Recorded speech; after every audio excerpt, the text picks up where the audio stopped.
Hi, welcome to EDSC 562. This is Professor Bobo, and it is week 4. We are halfway through the course. So at this time, I'm going to be going over your assignments for week 4, and I want to make sure that you're prepared for your group assignment. So I'm going to give you a sample of that group assignment today. First, I'd like to share with you the what we're working on today. So today, what we are working on are you will be working on your chapters, reading chapters 7 and 8, and we'll discuss that. You have one discussion board that is due on Thursday, and then responses are due Sunday. And then you have your Cooter navigational web-based integrated career planning system. So I want to talk a little bit about that.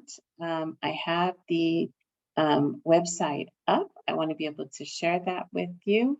And so let me go ahead and share that with you right now.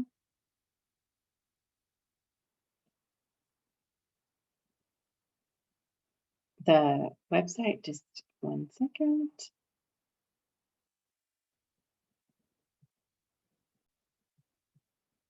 Okay, so at this point, we're going to be sharing the Cooter website. This is where you're going to be going on to by clicking on that link there. And this is getting started. So this is where you will fill in all of this information to register for your free Navigator account so that you can complete your assignment. And then you'll hit submit there. I just kind of wanted you to be able to see what the page looks like. Just in case you're having difficulty with that, and then filling that out, getting your code, and then going ahead and completing the actual activity.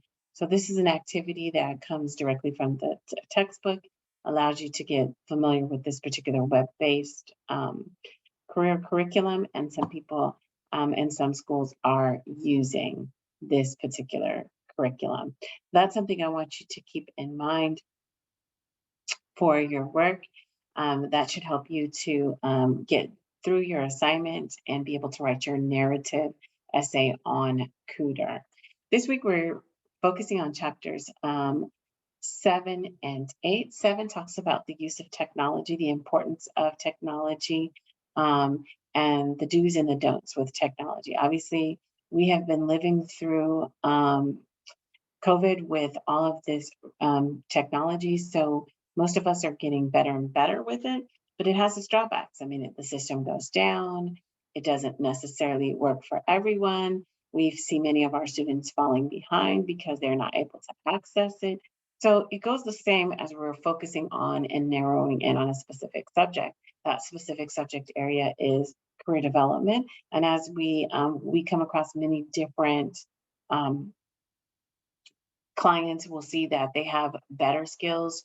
Some are really technologically advanced. They can take assessments, they can do things with it, and some are not. And it leaves them, appearing as though they need more skill sets, and not necessarily. Maybe they will be very effective in a particular job. Unfortunately, they are just having a difficult time, or there's a learning curve for learning about the different technology that's out there. Chapter 8 focuses on strategies and techniques for the 21st century. So these are some things that we want to maybe utilize with our clients. One of the things is the standards for career, and it's called career development, and the core areas of career competency for career counselors as professionals, and that's the CACREP. That's the initials for it. So, and they started in 2016. So these are the things that we want to make sure we're aware of that, so we can help those with career counseling. It is defined, career counseling is defined as the interpersonal process designed to assist students with individual career development. And we've kind of talked about that before. And a career counselor's job is to respond to global unemployment, which we are definitely experiencing with COVID, corporate downsizing, jobless economies, global competition of small companies via the information highway, and then workless factories. As we know, we've seen lots of information of people creating robots to take away jobs, more and more jobs. We've seen this most recently with the police department and the robo dogs and the robo things to go in and sniff things out. I can see the protective stance of it for the police officers, especially under these circumstances, but also it is not that human touch, although we haven't had a kind human touch. So maybe the robocops, but there's something to be careful about that because the algorithms are getting smarter. So you can teach that robot to be just as violent potentially as a human being. The supports for career counseling involves hope, confidence, and purpose. Those are the things that we want to instill in all of our clients. Right now, we're working with the K-12 clients. So we want them to know that they can do anything that they want to do, that they have the confidence to do it and the purpose to accomplish all of that. When we're dealing with adults, we want to help those that to cope with unemployment because that happens frequently. I mean, it can definitely knock someone off their rocker if they're feeling as if every job that they go to, they're the last hired and the first let go. Help them to build high self-confidence and conscientiousness in making career decisions. I mean, because when one door closes, another one opens, and we've got to help them to be able to find that. Educating those clients with limited experience, that's really, really important. Not only educating them, but giving them the tools to be able to have more skill sets. Like, where can they go to get more education, to get more experience, to get more skills? And then helping clients to cope with challenges that they encounter as they manage their career development. I mean, some people, spend years on educating themselves with something, and then that industry closes and they feel like there's nothing else that they can do. And of course, we know that that's not true.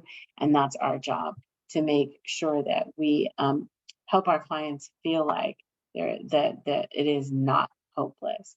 So we're here as career counselors to be an emotional support, an informational support, and an assessment support.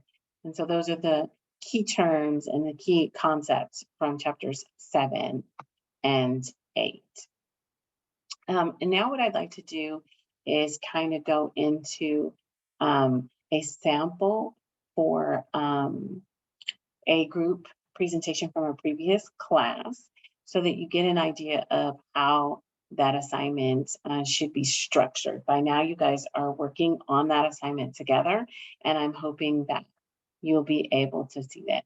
So with this was a group from a previous class. So I'm going to go ahead and make that larger. I don't want you to focus on the names. All right, so I'm going to scroll through that pretty fast. All right, so using the, there's the abstract, like we stated, and you guys are working on this together. The abstract comes together to discuss who the curriculum is for. This one is for 8th grade middle school students, all right? And then we move on into the career guidance curriculum proposal and the committee members, okay? So we have the demographics and grade level of the proposal, the committee members, roles in developing the proposal, the theory that is going to be, and maybe you can select more than one theory and discuss that. The career guidance actual curriculum. So I just wanted to give you an idea of what it should look like. So there's 7-day lessons. We'll be taught using internet resources. There's just kind of like an intro to it. PowerPoints and slides. So day 1 is called Preparing for My Future. And there's a little brief intro about what it is.